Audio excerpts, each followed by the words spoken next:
Professor Rajesh Khadgawat khon endocrinologist yuksano tenes Dr. Sahab angata studio nashkutesla gasojun. Welcome sir to Doordarshan studio. जैसे आप इतने 10-15-20 साल से कर रहे हैं तो डायबिटीज के केसेस जैसे पहले से अब आपको कैसा लग रहा है सर, कितना बढ़ चुका है? मैं यहाँ पे इन लद्दाख में जो कैंप हो रहा है उसमें पिछले 15 साल से आ रहा हूँ। शुरू में जब आप आए थे तो हमने देखा था, सोचा कि यहाँ तो डायबिटीज नहीं होगा, पहाड़ी एरिया है, लोग बहुत चलते हैं, खाना भी ट्रेडिशनल है, लेकिन पहली बार आए तब देखा तो यहाँ डायबिटीज कम नहीं था, यहाँ भी डायबिटीज काफी था। इतने सालों के बाद अब आया कि धीरे धीरे करके डायबिटीज बढ़ रहा है, डायबिटीज ज्यादा हो रहा है। और अगर हम ये कहें कि यहाँ भी डायबिटीज उतना ही है जितना कि दिल्ली में है या उत्तर भारत के बाकी जगह है डायबिटीज, तो गलत नहीं होगा। थोड़ा सा आश्चर्य की बात है, ऐसा नहीं होना चाहिए यहाँ पे, लेकिन लगता है कि लोगों ने जो एक्सरसाइज है, जो मेहनत का काम है, वो कम कर रहे हैं। खाने पीने में घी, तेल, फैट का इस्तेमाल ज्यादा हो रहा है, वही एक कारण है कि टाइप 2 डायबिटीज है वो यहाँ लोगों में बढ़ती जा रही है। जी सर, जैसे आप फॉलोअप केसेस हम इतने टाइम से देख रहे हैं, जो जिनको 10 साल हो गए, 15 साल हो गए, तो उनका डायबिटीज का कंट्रोल जो है वो पहले से और खराब दिख रहा है ना सर, तो उनका क्या वजह हो गया है कि प्रॉपरली मेडिसिन नहीं ले रहे या डाइट का ही मेन रोल रहा है?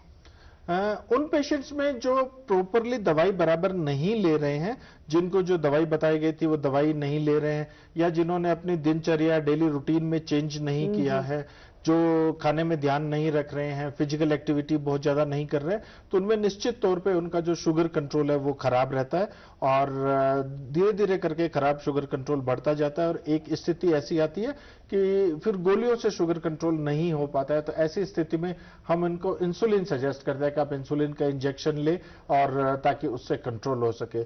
कुछ केसेस में ये देखने में आया कि जिन्होंने बहुत अच्छी तरह से एडवाइस को फॉलो किया है, दवाई भी बराबर ली है और घूमना फिरना शुरू किया है, वजन भी कम किया है, तो उनमें ब्लड शुगर कंट्रोल बहुत अच्छा हो गया। और कईयों में तो ऐसा भी हो गया कि हमें दवाई की मात्रा भी कम करनी पड़ी है पहले के मुकाबले। सर एक बार ये इंसुलिन अगर हम लगा देते हैं तो उसको हम बंद नहीं कर सकते एकदम? ऐसा नहीं है कि एक बार हमने अगर किसी को इंसुलिन शुरू कर दिया तो उसको जिंदगी भर लगाना ही पड़ेगा, ऐसा बिल्कुल नहीं है। इंसुलिन हम अधिकतर केसेस में शुरू करते हैं कि ब्लड शुगर टैबलेट से नहीं कंट्रोल हो रही है तो उसमें इंसुलिन शुरू करते हैं। कई बार ये होता है कि हमने ब्लड शुगर कंट्रोल खराब था, इंसुलिन शुरू किया, 2-3 महीने इंसुलिन दिया, उससे उनका शुगर कंट्रोल अच्छा हो गया, उसके बाद वापस इंसुलिन बंद भी कर सकते हैं। कई केसेस में होता है कि इंसुलिन हम शुरू करते हैं कि उनका कोई ऑपरेशन होने वाला है, आंख का जैसे कैटरेक्ट का ऑपरेशन होने वाला है या और कोई ऑपरेशन होने वाला है, या जिनकी तबीयत खराब है वो गोली नहीं ले सकते, तो उनको इंसुलिन शुरू करते हैं और जैसे ही ऑपरेशन हो जाता है या उनकी तबीयत ठीक हो जाती है तो वापस इंसुलिन बंद कर सकते हैं। जहां तक टाइप 1 के पेशेंट की बात है, टाइप 1 डायबिटीज अलग तरह की डायबिटीज है, यह अधिकतर केसेस में बच्चों में होती है। इसमें हम एक भी दिन इंसुलिन बंद नहीं कर सकते हैं। जिसको भी टाइप 1 डायबिटीज है उसमें इंसुलिन हमें बंद नहीं करना है, उसमें इंसुलिन हमें बराबर देना है।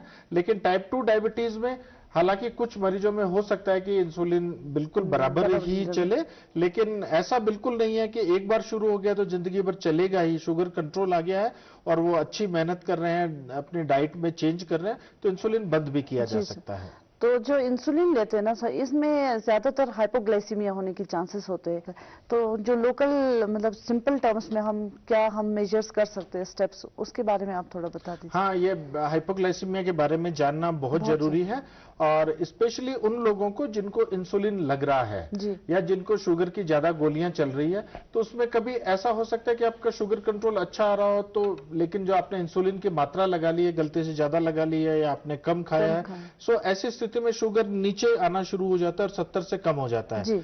क्योंकि ग्लूकोज दिमाग के काम करने के लिए जरूरी है, इसलिए हमें ग्लूकोज नॉर्मल मेंटेन करना होता है, नहीं तो हमारा दिमाग काम नहीं कर पाएगा। ऐसी स्थिति में हमें बहुत जरूरी है कि तुरंत हम ग्लूकोज लें, नहीं तो दिमाग को नुकसान होने की संभावना रहती है। अगर ब्लड शुगर 70 से कम हो जाता है तो उसे हम कहते हैं हाइपोग्लाइसीमिया या हाइपो भी कहते हैं। ये एक ऐसी स्थिति है जिसका इलाज आसानी से घर पे किया जा सकता है। आपको ये करना है, अगर आपको लग रहा है कि हाइपोग्लाइसीमिया का कोई लक्षण हो रहा है, लक्षण में ऐसा होता है कि हाथों में कंपन शुरू, घबराहट, पसीना, बेचैनी, तेज भूख लगना, जी घबराना, इस तरह की गुस्सा होना, चिड़चिड़ापन होना, इस तरह की अगर कोई भी लक्षण आ आपको जाए। लक्षण लगते हैं तो आप तुरंत सोचिए कि कहीं शुगर 70 से कम नहीं हो गई है। अगर आपके पास ग्लूकोमीटर की सुविधा है जिसमें आप अंगुली से शुगर चेक कर सकते हैं तो तुरंत आप शुगर चेक कर लीजिए, और 70 से कम ग्लूकोज है तो हम कहते हैं कि हाइपोग्लाइसीमिया है। ऐसी स्थिति में जो तुरंत आपको इलाज करना है कि आपको ग्लूकोज पीना है, 3 चम्मच ग्लूकोज 1 गिलास पानी में डाल के पीना है, एंड 2 मिनट के अंदर अंदर आप एकदम ठीक हो जाएंगे, बिल्कुल नॉर्मल हो जाएंगे। और अगर आपको 2 मिनट में कम शुगर के सारे लक्षण ठीक हो जाते हैं तो उसके बाद आपको भूलना नहीं है, उसके 10 मिनट में बाद में आपको कुछ खाना है, जैसे आपने एक चपाती खा ली या थोड़ा सा राइस खा लिया या ब्रेड खा ली, ऐसी कोई भी चीज आपको उसके 10 मिनट के बाद में खानी है ताकि उसके बाद शुगर बढ़ी भी रहे। ऐसा भी हो सकता है कि अगर आपके खाने का समय नजदीक है, जैसे आपके लंच का टाइम आ गया है, तो आप ग्लूकोज पी लीजिए, पी के उसके बाद आप खाना खा लीजिए 10 मिनट बाद में, तो वो एक अच्छा इलाज है। और उन सभी मैं स्कूल टीचर से जो यहाँ पे है उनसे अनुरोध करूंगा कि अगर आपके क्लास में कोई टाइप 1 बच्चा है तो आप बिल्कुल नहीं घबराएं। जो इसको टाइप 1 है, जिसको इंसुलिन चल रहा है, उसमें कभी भी शुगर लो हो सकती है। ऐसी स्थिति में उनको जो सबसे पहले करना है, तुरंत बच्चे को 3 चम्मच ग्लूकोज 1 गिलास पानी में डाल के पिला दे और बच्चे के पास बैठ जाए। देखिए बच्चा 2 मिनट में 3 मिनट में एकदम नॉर्मल हो जाएगा। उसके बाद उसको जो लंच का टाइम आता है तो लंच खिला दीजिए, नहीं तो कुछ खाने को दे दीजिए, और बिल्कुल भी घबराना नहीं है, कुछ नहीं होगा। तो ये जो हम टेस्ट बोलते हैं ब्लड शुगर का, जो डायबिटिक पेशेंट है उनको कितने बारी टेस्ट करते रहना चाहिए, और हम क्या क्या टेस्ट उनको एडवाइस करना चाहिए? हाँ, जिनको डायबिटीज हो गई है और जो इलाज ले रहे हैं उनमें टेस्ट कौन सा करना चाहिए, कितनी बार चाहिए, एक बहुत आवश्यक जानकारी है। अगर आपको सिर्फ दवाइयां चल रही है तो ऐसा नहीं है कि आपको रोज टेस्ट करने की जरूरत है। अगर एक से ज्यादा दवाई चल रही है तो हफ्ते में 1 बार या 2 बार आप टेस्ट कर ले। और सबसे अच्छा टेस्ट जो है वो खाली पेट की शुगर। सवेरे जब भी उठते हैं आप, तो आप कुछ भी खाने पीने से पहले 1 बार ग्लूकोमीटर से शुगर चेक कर लें। और अगर दूसरा टेस्ट आपको करना है तो जब भी आप शाम को खाना खाते हैं, या तो दोपहर को लंच करते हैं या शाम का खाना खाते हैं, उससे पहले 1 बार 5 मिनट पहले 1 बार टेस्ट कर ले, तो उससे हमें पूरे दिन की शुगर का कंट्रोल का पता चल जाता है कि शुगर कंट्रोल है या नहीं है।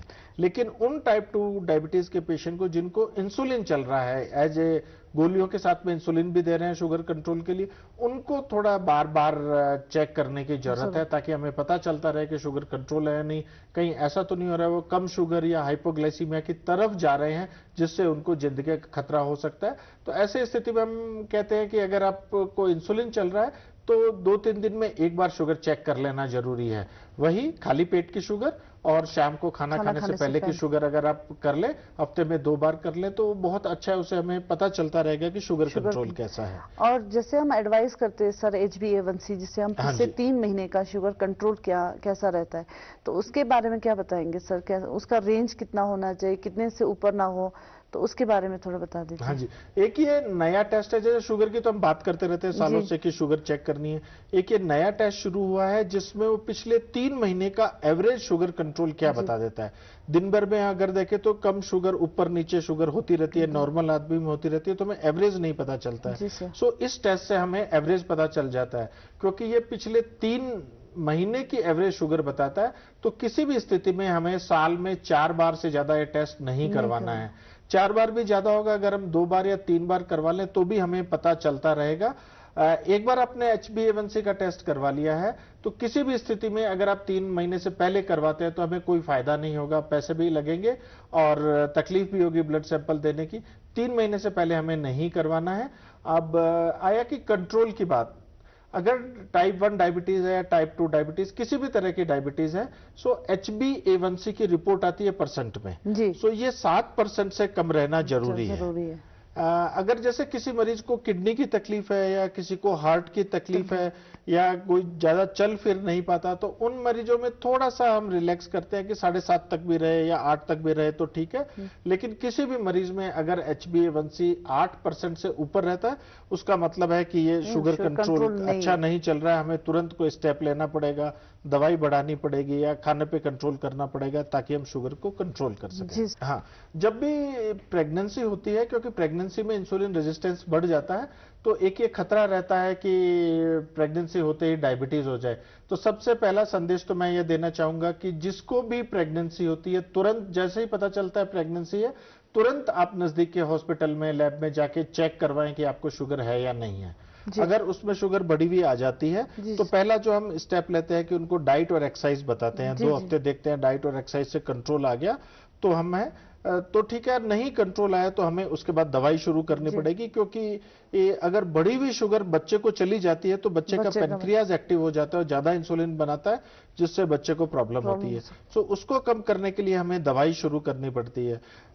एक नॉन प्रेग्नेंट के लिए बहुत सारी दवाइयां अवेलेबल है, लेकिन प्रेग्नेंट लेडी के लिए सिर्फ एक ही दवाई अवेलेबल है, वो है मेटफॉर्मिन। टैबलेट एक ही अवेलेबल है, वो है मेटफॉर्मिन। जो हम जैसे फ्रूट की बात है, हम कोई भी फ्रूट ले सकते हैं, कोई प्रॉब्लम नहीं है। जैसे सेब यहाँ पे बहुत होता है, सब डायबिटीज के पेशेंट सेब खा सकते हैं। एप्रिकॉट आप खा सकते हैं, केला खा सकते हैं, पपीता खा सकते हैं, सारे फ्रूट आप खा सकते हैं। आपको ताजा फ्रूट खाना है, ड्राई फ्रूट नहीं खाना है। ड्राई फ्रूट खाएं तो भी 1-2 पीस आप ड्राई फ्रूट के खा सकते हैं। अगर ज्यादा खाम में लेंगे तो उनमें फैट होती है, उन सब ड्राई फ्रूट का तेल निकलता है। सो उससे ये होता है कि आपको एक्स्ट्रा तेल जा रहा है। तो फ्रूट आप खा सकते हैं, उसमें कोई प्रॉब्लम नहीं है। दूसरा, काफी लोग ये पूछते हैं कि हम क्या चावल खा सकते हैं? नहीं खा सकते। ये बहुत कॉमन क्वेश्चन। तो आप बिल्कुल चावल खा सकते हैं, आप तीनों टाइम चावल खा सकते हैं। चावल से कोई प्रॉब्लम नहीं है, लेकिन आपको उबले हुए चावल खाने हैं। अगर आप उसकी बिरयानी बनाते हैं या पुलाव बनाते हैं जिसमें ऊपर से घी तेल डालते हैं, तो जो ऊपर का घी तेल है वो आपको प्रॉब्लम करता है, उससे हमें बचना है। अगर उबले हुए चावल आप दही के साथ या सब्जी के साथ या दाल के साथ आप लेते हैं, बिल्कुल डायबिटीज के पेशेंट को किसी तरह का भी नुकसान नहीं है। अब सबसे जरूरी है कि हमें बचाव किस चीज से करना है, कौन सी चीज नहीं खानी है।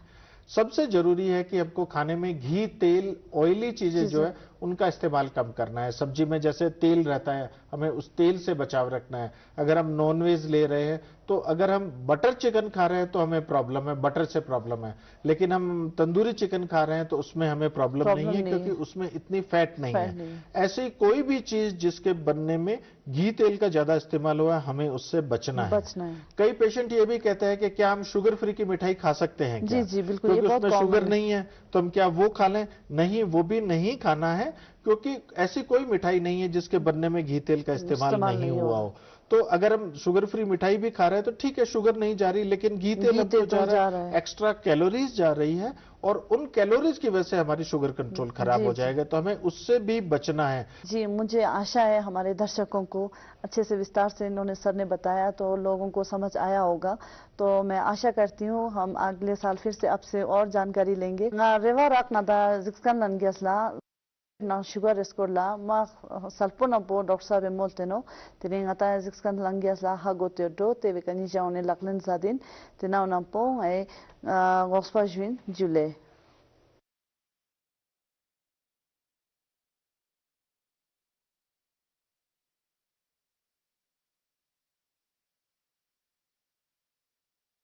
PM Vishwakarma Charjibong Nistung Ishur Saksum Childa September it says Chuptun